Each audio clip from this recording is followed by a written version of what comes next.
Good day, learners! Are you all excited to learn? So for today's topic, we're going to tackle about problem solving of the circle. Rhea and Mackenzie will be the one to teach you guys. And I know you'll learn something from them. So without further ado, hashtag learn with us.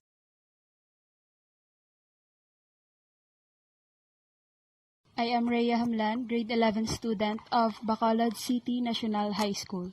So for today, I will be teaching you on how to solve this problem. So here is our sample problem that we are tackling about. An archaeologist found the remains of an ancient wheel, which he then placed on a grid. If an arc of the wheel passes through the points A, -7 and 0, B, -3 and 4. So the first thing that we need to do is to identify what are given and what is asked in the problem. In the problem are points on the circle on the wheel. Point A, -7, 0. Point B, -3, 4. And point C, 7, 0. What is asked in the problem is the center of the wheel and the standard equation of the circle.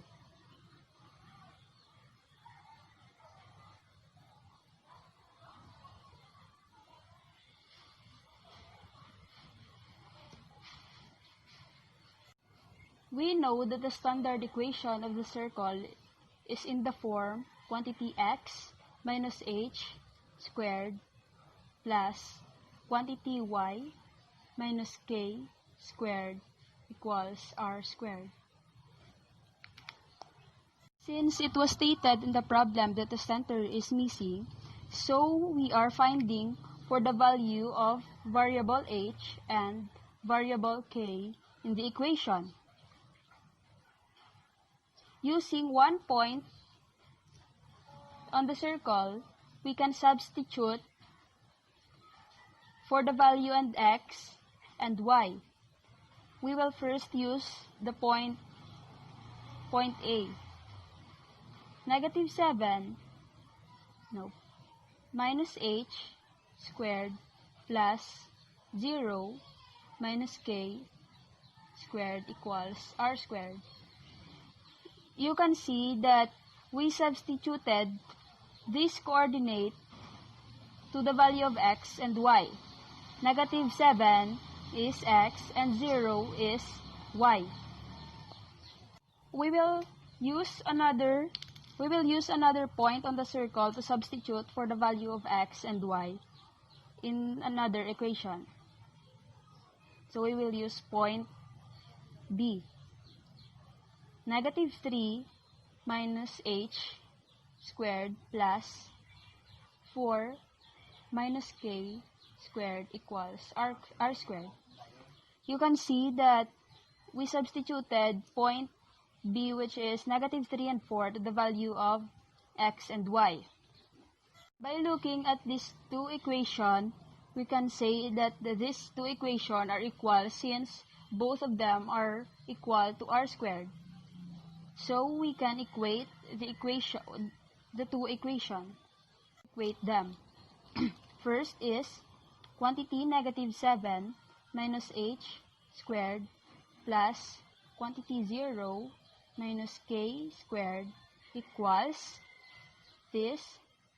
Since these two equations are equal, quantity -3 minus h squared plus 4 minus k squared. I'll isolate all terms on the equation on the left side of the equation. So we will use the addition property of the equation. Quantity -7 minus h squared plus 0 minus k squared minus, since later we will subtract on the right side of the equation, so we will subtract on the left side of the equation. The -3 minus h squared minus quantity 4 minus k squared equals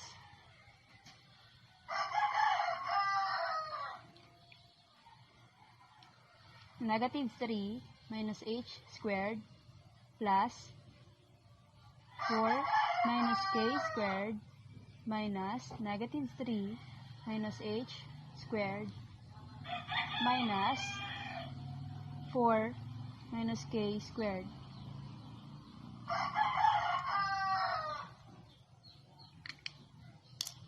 We are subtracting these two quantities to both sides since we are using the addition property of the equation so that we can isolate these two quantities to the left side of the equation.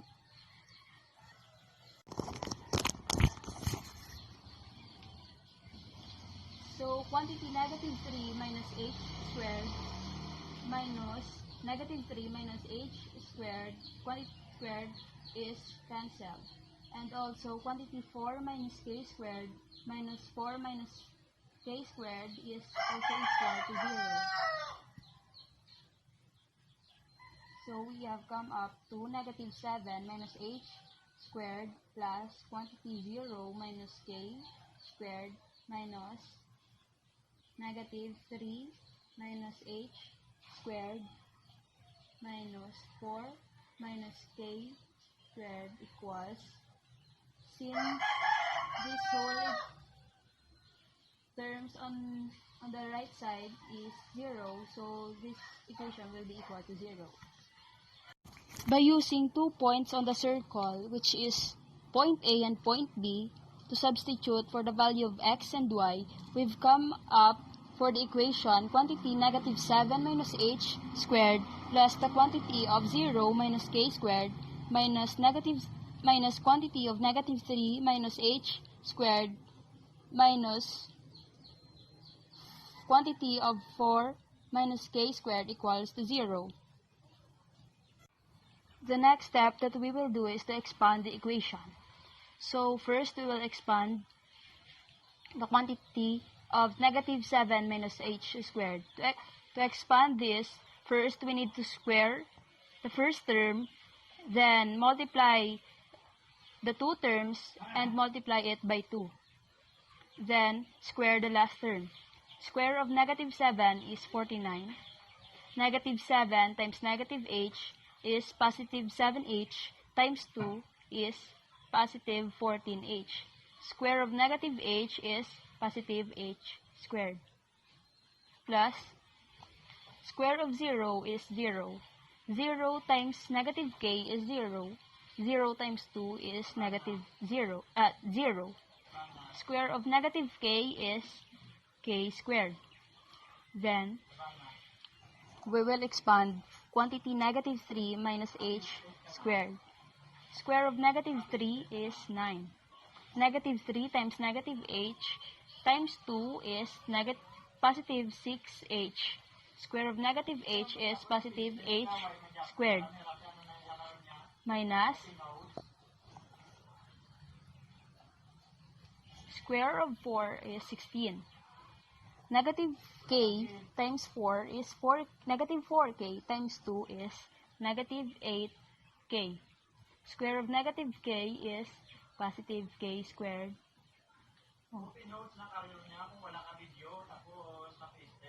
Equals 0. Next is we will distribute this negative sign inside the quantity and this negative sign inside the quantity. So 49 plus 14h plus h squared plus k squared, negative times positive 9 is negative 9, negative times positive 6h is negative 6h, negative times positive h squared is negative h squared. Negative times 16 is negative 16. Negative times negative 8 is positive 8k. Negative times positive k squared is negative k squared equals 0.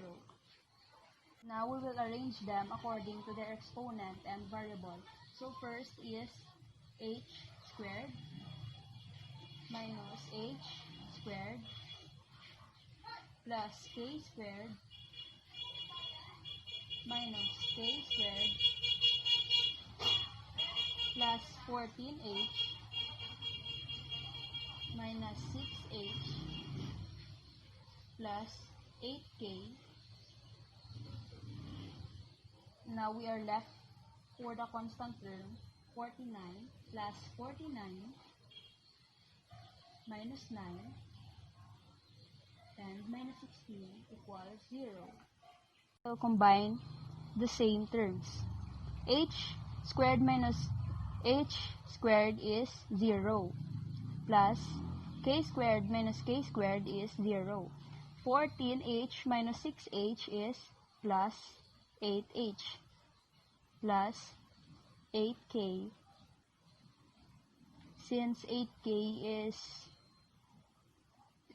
don't have the same term. 49 minus 9 is 40, minus 16 is positive 24 equals 0. We are left with a linear equation 8h plus 8k plus 24 equals 0. After substituting 2 points on the circle to the value of x and y, we've come up to the linear equation 8h plus 8k plus 24 equals 0. So we will assume that by using another 2 points on the circle, we will come up with another linear equation. So we will use point A and point B to substitute for the value of x and y. First, the point A, we will substitute it for the value of x and y. Negative 7 minus h squared plus 0 minus k squared equals r squared. And now we will use point C to substitute for the value of x and y. 7 minus h squared plus 0 minus k squared equals r squared. Since we have seen that these two equations are equal to r squared, we will equate this equation. Negative 7 minus h squared plus 0 minus k squared equals, since they are equal, 7 minus h squared plus 0 minus k squared. Step that we need to do is to isolate all terms on the left side of the equation so that we are left with 0 on the right side of the equation. Using the addition property of equation, we will isolate all the terms on the left side. So negative 7 minus h squared, this is squared, plus quantity 0 minus k squared minus, since we will subtract in the right side of the equation, so we must subtract also in the left side of the equation. 7 minus h squared minus 0 minus k squared equals quantity 7 minus h squared plus 0 minus k squared. Now you will see that we are doing the addition property of the equation. Minus 7 minus h squared minus quantity of 0 minus k squared. This is k. We are left with 0 on the right side of the equation since they are subtracted. So we are left with negative 7 minus h squared plus 0 minus k squared minus 7 minus h, minus squared, this is squared, minus 0 minus k squared equals 0. Next step that we need to do is to expand the equation. So we will expand first the quantity negative 7 minus h squared. So what we have done before is square the first term. Square of negative 7 is 49. Then multiply the terms and multiply it by 2. Negative 7 times negative h is positive 7h times 2 is plus 14h. Square the last term, which is negative h. Negative h squared is positive h squared. Plus, now we don't need to put parentheses on this. Square of 0 is 0. 0 times negative k is 0. 0 times 2 is 0. So what we need to do here is just square the negative k. So square of negative k is k squared minus square of 7 is 49. Negative h times 7 is negative 7h times 2 is negative 14h. Square of negative h is plus h squared minus square of, since the partner of k is 0, so we will just square the k, negative k. So this is k squared equals to 0. That is equal to 0. Then this negative sign here is we will distribute inside of the quantity, and also the negative sign here is we will distribute it inside it. 49 plus 14h plus h squared plus k squared. Negative times 49 is negative 49. Negative times negative 14, h is positive 14h. Negative times positive h squared is negative h squared. Negative times k squared is negative k squared equals to 0. And now, we will arrange them according to their exponent and variable. H squared is this, negative minus h squared, plus k squared, this and this, minus k squared, then plus 14h, this and this, plus 14h. There's no k term in the equation, so we will just go on a constant term. 49 plus 49 minus 49 equals to 0. We will combine the like terms. So this would be equal to 0, and this would be equal to 0. And this 14h plus 14h is 28h. Then 49 minus 49 would equal to 0. The 28h is equal to 0. So now, since one variable is left in the equation, we can get the value of the variable h by dividing both sides of the equation by 28.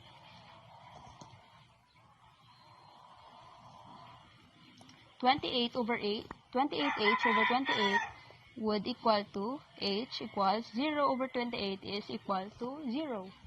So the value of h is h is equal to 0. H is equal to 0. After using this point A and point C, we've come up to h equals to 0. So by substituting h to 0, we can get the value of k in this linear equation. So 8 times 0, since h is equal to 0, plus 8k plus 24 is equal to 0. 8 times 0 is 0.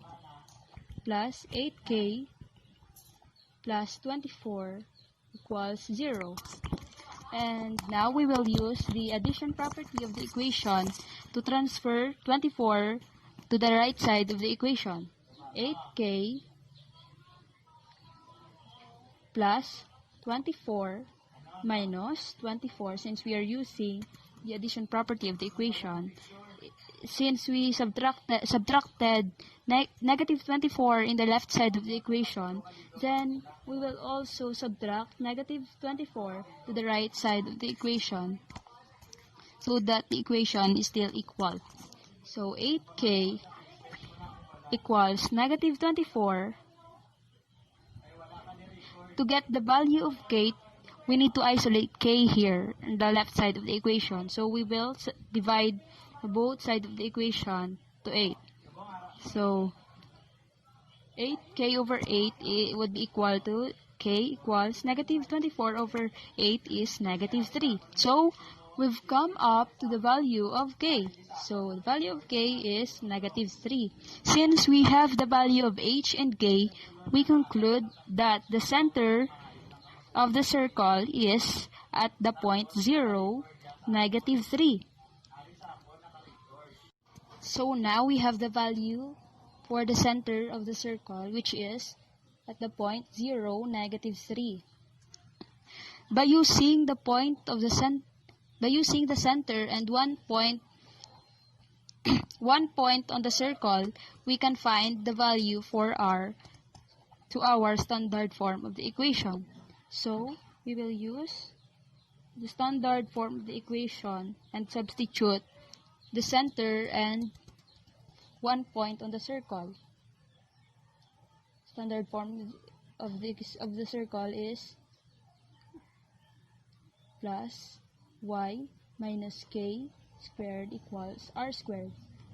We will use point B to substitute for the value of x and y. Then we will use the center to substitute for the value of h and k. So let's substitute. X is B is negative 3 minus h is 0 squared. Since it is squared, then we must square this. Plus y is 4 minus negative 3, so it will be plus 3 squared equals r squared. Then negative 3 minus 0 is negative 3 squared, plus 4 plus 3 is 7 squared equals r squared. Negative 3 squared is 9, plus 7 squared is 49 equals r squared. We will add 9 plus 49 is 58 equals r squared. Since we are finding for the radius of the circle, we will get the root of r squared, and we will also get the root of 58. So square root of 58 is equal to r. We have the value for the center of the wheel and the radius of the circle. R is equal to the square root of 58. Now we will substitute the center and radius to the standard form of the equation. So the center of the circle is at the point 0, negative 3. And the radius is, the length of the radius is square root of 58. And the standard form of the equation of the circle is in the form of x minus h squared plus quantity y minus k squared equals r squared. We will substitute the center and the radius. X minus h is 0. It is 0 squared plus quantity y. K is negative 3, so negative times negative 3 is plus 3 squared equals r is 58, and we need to square it. So,